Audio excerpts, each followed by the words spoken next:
Assalamualaikum warahmatullahi wabarakatuh. Salam sejahtera bagi kita semua.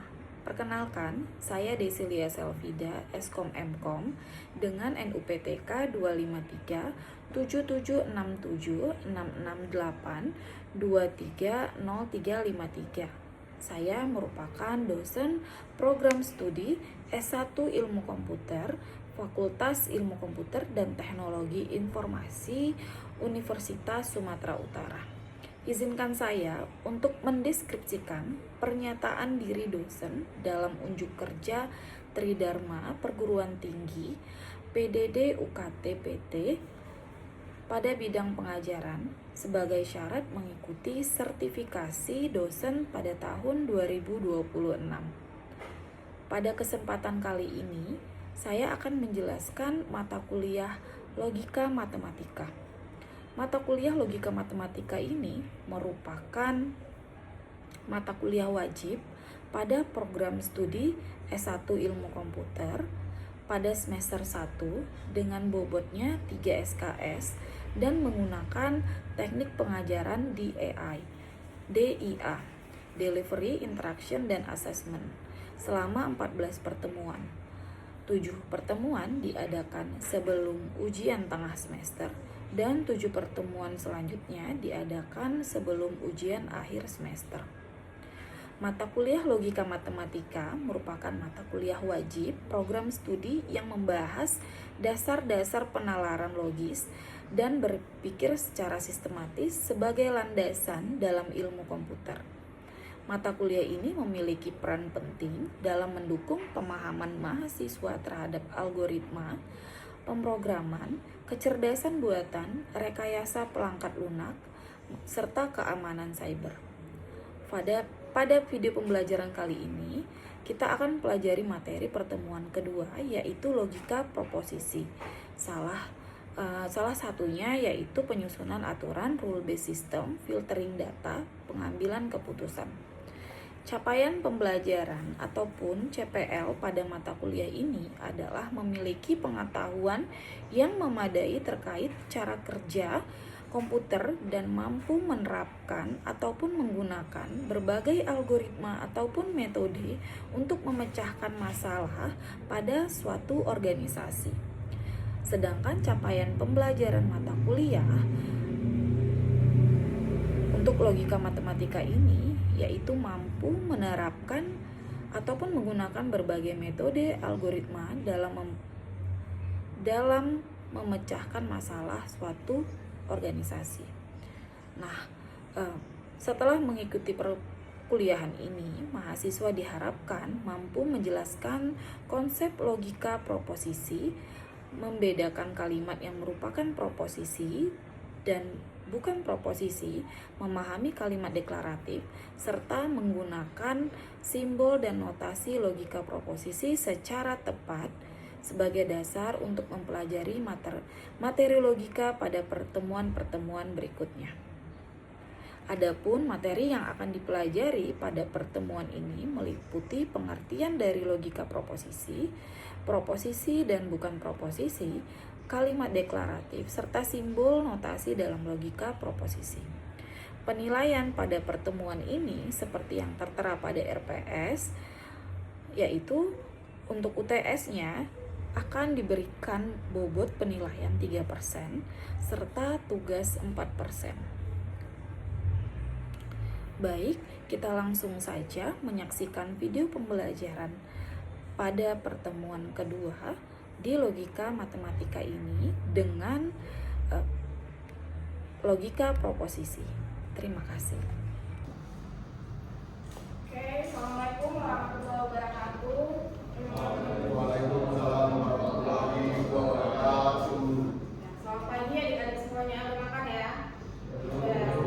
Oke, saya doain kita semua di sini dalam keadaan sehat dan prima. Jadi kita mudah ya untuk menerima hari ini ya, ujian matematika hari ini. Oke, kita hari ini membahas tentang preposisi ya.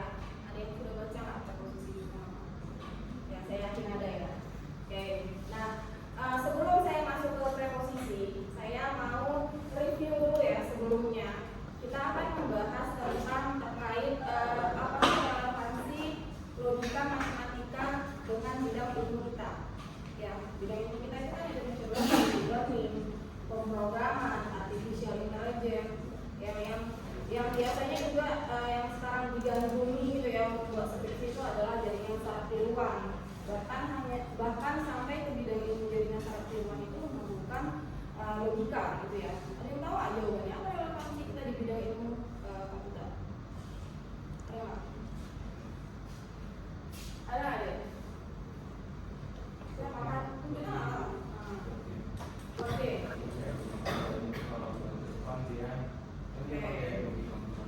Gunakan logika matematika yang pakai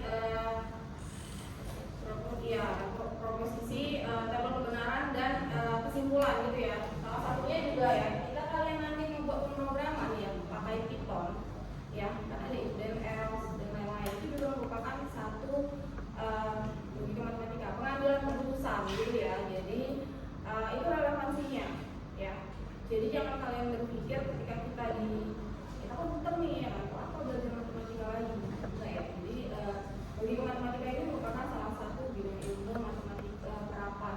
Jadi sangat penting ya. Nah ini supaya mata kuliahnya adalah kaitannya untuk hari ini kita itu termasuk ke proposisi gitu. Jadi proposisi ini juga merupakan core di mata kuliah logika matematika ini. Oke, jadi tak kenal kata sayang ya. Jadi saya harap kita kan udah tahu ya logika matematika itu adalah gimana nih kita berpikir secara logika, pengambilan keputusan gitu ya kan. Oke, nah proposisi masuk ya, langsung ke proposisi. Nah untuk proposisi sendiri itu sendiri, jadi dia merupakan salah satu definisinya adalah pernyataan yang memiliki hanya satu nilai kebenaran saja. Jadi dia hanya bernilai benar dan hanya bernilai salah. Jawabannya hanya itu saja. Itulah yang dikatakan proposisi, ya kan? Jadi kaitannya apa nih ya? Saya mengaitkan dengan skripsi karena apa ya? Karena tujuan output kalian kuliah di sini kan skripsi kan gitu ya. Ya kan? Jadi benar, salah, proposisi, pengambilan keputusan. Jadi nanti ketika kalian mau mengolah data, kalian mau mengambil keputusan ataupun jaringan saraf tiruan, pengambilan keputusannya itu dengan menggunakan proposisi. Dia sudah benar, sudah ada jawabannya benar atau salah. Bagaimana yang dia tidak proposisi? Jadi dia pernyataannya itu kita nggak tahu jawabannya benar atau salah. Gitu ya. Jadi proposisi itu adalah ketika 1 tambah 1 sama dengan 2, kita tahu jawabannya. Itu jawabannya benar. Kan gitu kan? Ya, 1 tambah 1 sama dengan 3. Tahu nggak kita jawabannya itu? Benar atau salah? Salah, kan gitu ya. Nah itu dia. Jadi kita tahu nilainya, pernyataan tersebut nilainya benar atau salah. Nah itu dia yang dikatakan dengan preposisi. Biasanya preposisi ini nilai kebenaran yang mungkin untuk suatu preposisi itu dapat ditulis dengan B, ya B itu kan benar, T true, 1 gitu ya. Nah yang salah itu biasanya dapat ditulis dengan S, F, ataupun false, ataupun 0. Kalau misalnya yang lain kalian membuat gimana? Boleh, tapi hanya saja kalian harus memberikan pernyataan terlebih dahulu bahwasanya simbol X itu bernilai benar, simbol Y itu bernilai salah. Ya, jadi ini kan nilai kebenaran yang mungkin untuk suatu proposisi biasanya kan gitu ya. Kalau misalnya biasanya itu boleh menggunakan yang lain, hanya saja kalian harus disertakan dengan pernyataan yang kuat gitu. Ya. Nah ini adalah contoh dari satu proposisi. Kita tahu ya jawabannya ya. Muhammad Hatta adalah presiden pertama Indonesia. Jawabannya apa? Salah benar, salah benar. Presiden kita Pak? Siapa presiden kita pertama deh? Soeharto. Salah ya. Oke ya, jadi dia tahu ya kebenarannya. Nah, sedangkan yang bukan proposisi itu adalah X tambah 4 sama dengan 10.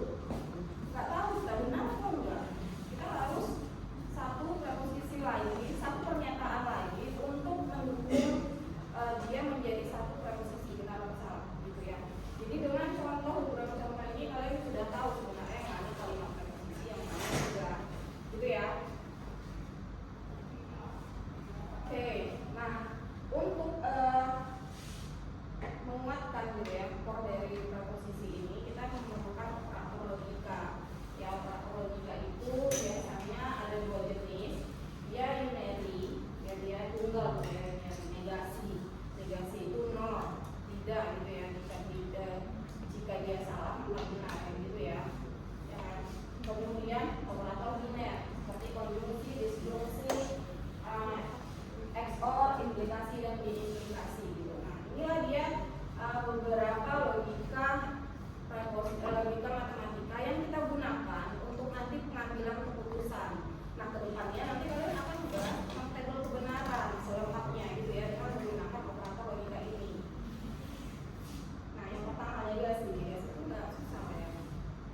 negasi perempuan apa? Lawan ya, gitu ya, negasi itu lawan ya, itulah tidak susah ya untuk negasi ini ya, makanya kita hanya lawan dari gitu ya, intinya seperti itu. Contoh negasi, saya seorang mahasiswa, tidak benar bahwa saya seorang mahasiswa atau saya bukan seorang mahasiswa. Contoh apa lagi? Saya jatuh cinta ya kan anak-anak sekarang kayak gitu ya. Saya jatuh cinta, negasinya apa? Tidak benar saya tidak. Apa negasinya? Gak tahu kan dari kalimat itu menegasikannya seperti apa kan gitu ya. Oke, nah ketika nanti kalian masukkan ke dalam pemrograman, ya kan? Biasanya pemrograman itu bukan numerikal ya. Dia numerikal, sedangkan ini suatu pernyataan. Gimana kita mau mengolah data yang dia berbentuk pernyataan menjadi numerikal? Nah makanya jadi kayak misalnya saya jatuh cinta itu di numerikalkan menjadi P gitu ya, atau nilainya 0 atau 1 gitu. Itulah yang diolah.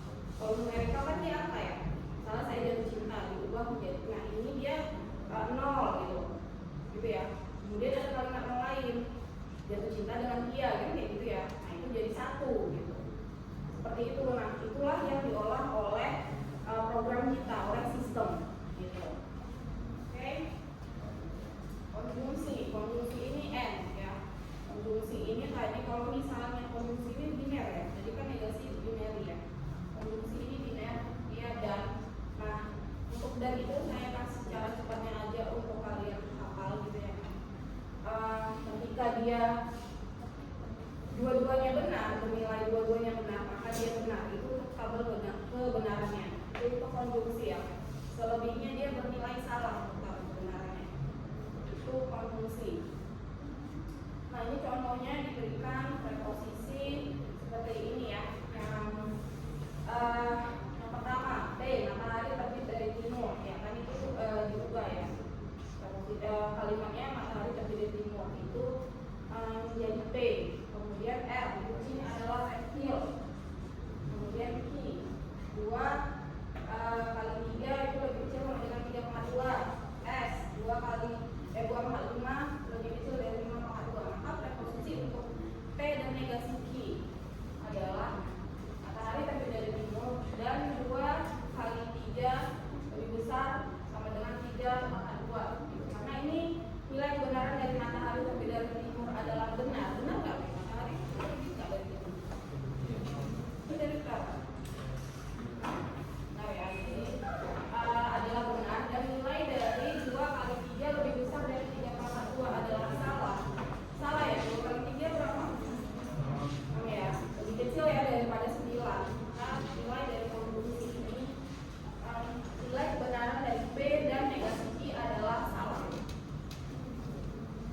Oke, itu untuk yang konjungsi. Next kita berbicara dengan disjungsi. Disjungsi ini or itu tabel kebenarannya ketika dua-duanya salah maka nilainya salah. Hanya itu saja. Oke. Kemudian exclusive or ini ketika dia dua-duanya nilainya sama maka dia salah, selebihnya dia bernilai benar ya. Kalau misalnya pernyataan pertama dia benar, pernyataan kedua dia benar, dia salah ya. Bukannya seperti itu. Jadi kita itu harus paham operatornya. Kadang-kadang kan pernyataan ini menurut perasaan saya benar, padahal ketika melihat operator logikanya bernilai lebih unitas ya kayak XOR gitu ya, dia bernilai salah. Jadi nggak bisa kita menggunakan perasaan, kita menggunakan operatornya untuk mengambil keputusan gitu. Nah ini diberikan proposisi seperti berikut. Alex adalah mahasiswa ilmu komputer. Alex adalah mahasiswa FTIK gitu ya. Logikanya nggak mungkin dari satu mahasiswa mengambil 2 prodi ya di dalam tahun yang sama. Kayak kalian mahasiswa ilmu komputer Iya kan? Semester 2. Bisa nggak kalian juga kuliah dan mendaftarkan nama kalian di hukum? Bisa nggak? Bisa nggak? Secara logika itu sudah menyalahi aturan. Gitu ya. Itu dia ya logikanya seperti itu. Ini nggak bisa berdua. Nah, next indikasi. Indikasi ini JKP Makaki. JKP Makaki ini adalah dia kalau kebenarannya ketika tujuannya itu salah maka dia nilainya salah ya. Kan JKP Makaki kan gitu ya. Ketika saya mencuri itu negatif ya nilainya. Kalau mencuri sepakat saya itu kalimat negatif. Sepakat. Saya mencuri itu kalimat negatif atau positif? Negatif. Benar. Negatif ya. Kenapa? Maknanya ya. Maknanya. Oke. Saya selesai ibadah. Jika saya ibadah, saya mencuri. Nah, itu ya logikanya ya. Jika saya ibadah, saya mencuri. Iya, jadi dia salah ya kan? Ya kan? Tetapi kalau dibalik, jika saya mencuri, saya ibadah. Istilahnya positif akhirnya, gitu. Jadi dia nilainya benar. Jadi untuk yang implikasi ini kalian ingat saja nilai tadi kebenarannya adalah ketika dia salah maka dia salah. Ketika tujuannya salah maka hasilnya salah. Itu dia poin utamanya untuk implikasi ini. Nah, contoh nilai ujian logika matematika saya selalu 100. Ya kan, nilai akhir logika matematika saya adalah A. JKP Makaki, apabila nilai ujian logika matematika saya selalu 100, maka nilai akhir logika saya adalah A. Itu benar kan? Nah, JKP Makaki bernilai salah ketika nilai ujian logika saya 100 tetapi nilai saya enggak A. Salah, mana lawannya? Kalau kalian nilainya juga 100 tapi dikasih dosen kalian B, mereka nggak kalian? Marah. Itu sampai saya mau kuliah logika matematika entah apa-apa gitu kan. Nilainya B plus 2, B plus saya marah, ya kan? Kalau saya marah juga itu. Ya gitu ya.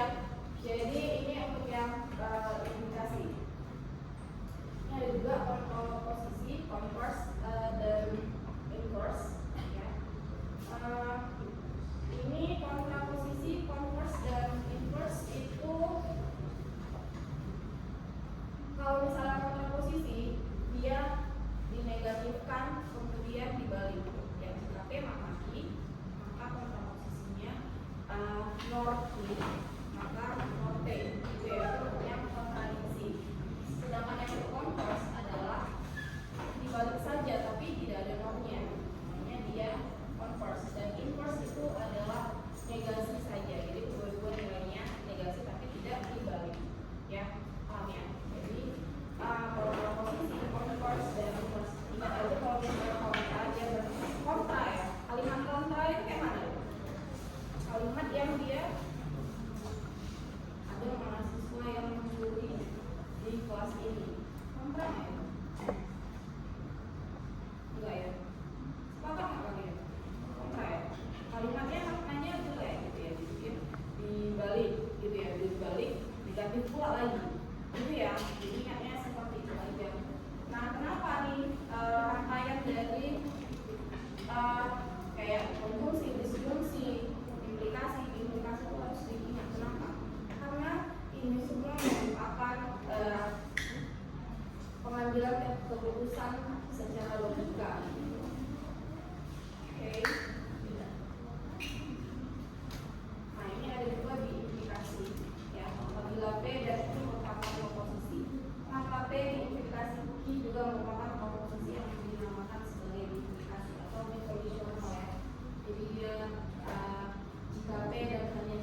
tadi ya. Ini untuk formula logika proposisinya. Jadi formula itu adalah yang dibentuk dari kata proposisi, benar atau salah. Tadi ya. Kemudian variabel proposisi atom, reguler, operator logikanya yang 6 ya. Dengan urutan setiap proposisi merupakan formula logika proposisi. Oke. Nah, contoh ini ya, P dan I ada 4 contoh, 1, 2, 3, 4 yang bukan merupakan logika proposisi yang nomor berapa? Nomor berapa? Kelihatan ya, nomor 4 ya. Kenapa?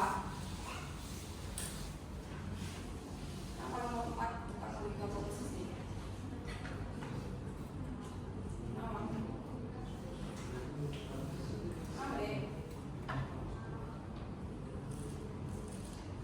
Nice ya, Mak? Mau jawab nggak kenapa? Nomor 4, fokus nomor 4. Makanya bukan formula logika proposisi. Kenapa? Karena ada 2 ya. Ada 2 operator. Ya, jadi nggak bisa kita ambil kesimpulan. Ya kan? Itu aja. Ini ada tugas ya. Oke ya tugasnya. Mulai kalian baca ini materinya juga sudah saya kirim ke email sedikit aja. Tugasnya itu buat game edukatif dengan proposisi. Ini tugasnya per kelompok 1 orang 4 orang. Kalian bisa cari masing-masing ya teman kalian kumpul minggu depan. Jadi minggu depan kita membahas tentang tugas game edukatif. Oke, ada lagi pertanyaan? Ada yang mau bertanya? Nggak ada ya. Kalau misalnya ada pertanyaan, mungkin minggu depan kita akan membahas pertanyaan dari kalian. Oke, saya rasa hari ini cukup ya. Oke, tanpa lama lagi gitu ya. Ini mudah-mudahan kalian mengerjakan tugasnya dengan baik ya, sehingga minggu depan